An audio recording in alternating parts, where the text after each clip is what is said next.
Hello students, welcome back to the grammar lesson.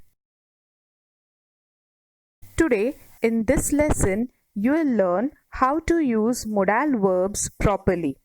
Now even though modal verbs doesn't sound that exciting, you will see what are they.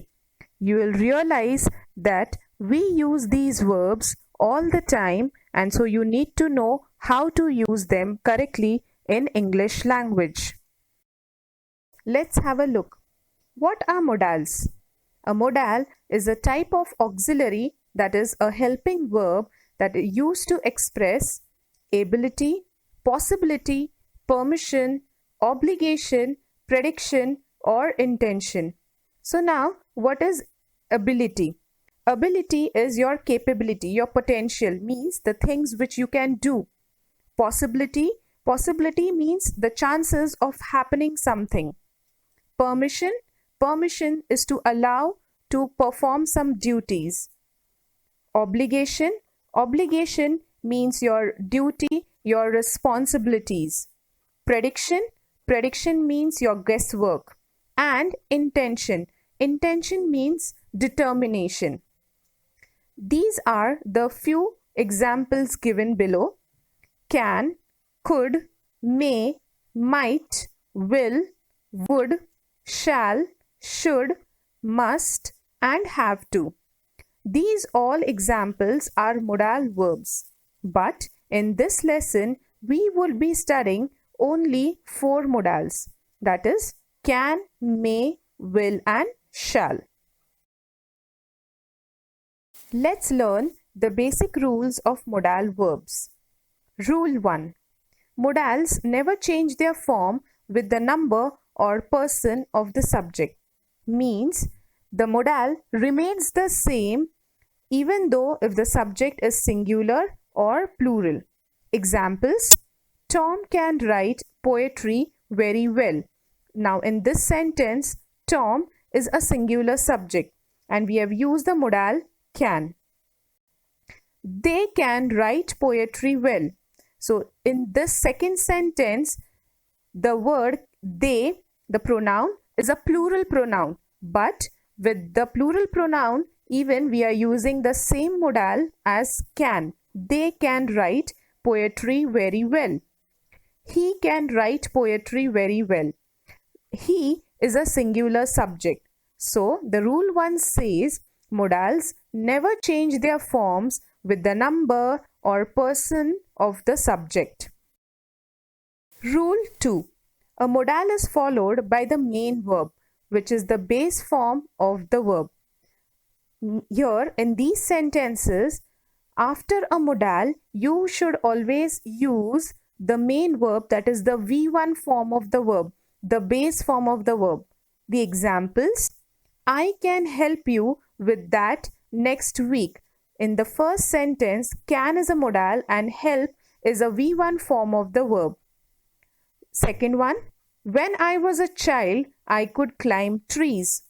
Could is a modal and climb is the base form of the verb. You may start your exam now. May is a modal and start is the base form of the verb. So in all these 3 sentences, you'll see that a modal is always followed by the main verb.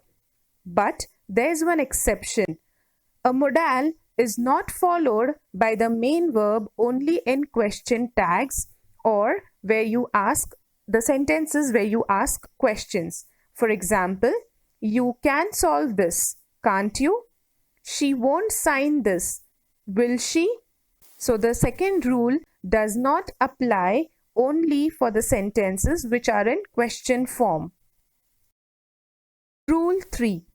We can form the negative by adding not between the modal and the main verb. So if you want to change a sentence which is having a modal into a negative sentence, then you just have to add not in between the modal and the main verb which is followed after modals. So examples: you must not try this dark chocolate, it's bitter. So in this sentence, modal is must and the main verb is try. So if you want to make it a negative sentence, we have just added not between must and try. So the sentence becomes, you must not try this dark chocolate, it's bitter. Second, John will not wake you up at 7 a.m. Third, you cannot borrow my car.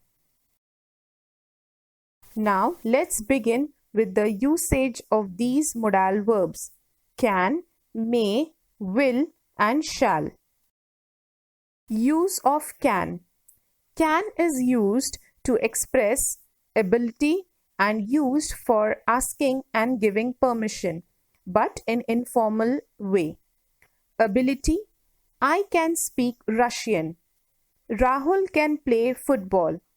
A boy can run fast. So all these examples tell us that you are capable of doing all these things. Second, use asking and giving permission. Can is used when you ask or give permission. Can I open the window? Can I use the other room for the party? Giving permission: you can borrow my book if you want, Danny. She can go with Tom for the party. Use of may.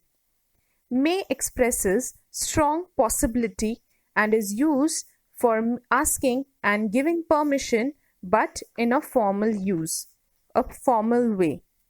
What is possibility? Possibility means chances of happening something. So the examples: the flight may get delayed due to fog.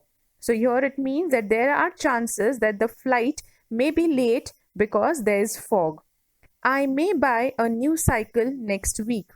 So there's a possibility, yes, my parents or my friend, anyone would buy a cycle for me. She may agree to sing at your party if you request her. So on request, there are chances, there is a possibility that she may agree to sing. May is also used for asking and giving permission. Hello, may I speak with Mr. Smith, please? Second one, may I sit here? For giving permission, you may leave after the class is over. You may start your exam now. Use of shall. Shall is used with future tense. It is used for giving command, making offers, and giving suggestions. Examples: future tense, shall is always used with the pronouns I and we. First one, we shall come to your house by 8. I shall post this letter tomorrow. Giving command, you shall submit your assignment next week. They shall not carry mobile phones to school. So command is ordering something. Making offers or suggestions: shall I get a pizza for dinner tonight? Shall we take a taxi home? It's cold. Shall I close the window? Use of will. Will is used in future tense and it is used to show determination, that is intention. Future tense, Tom will go there tomorrow. The next Olympic Games will be in London. She will sing at the concert. Determination, I will pass my driving test. I will always serve my country. I will not give up trying until I succeed. So determination tells us when you are determined and when you decide something to do it.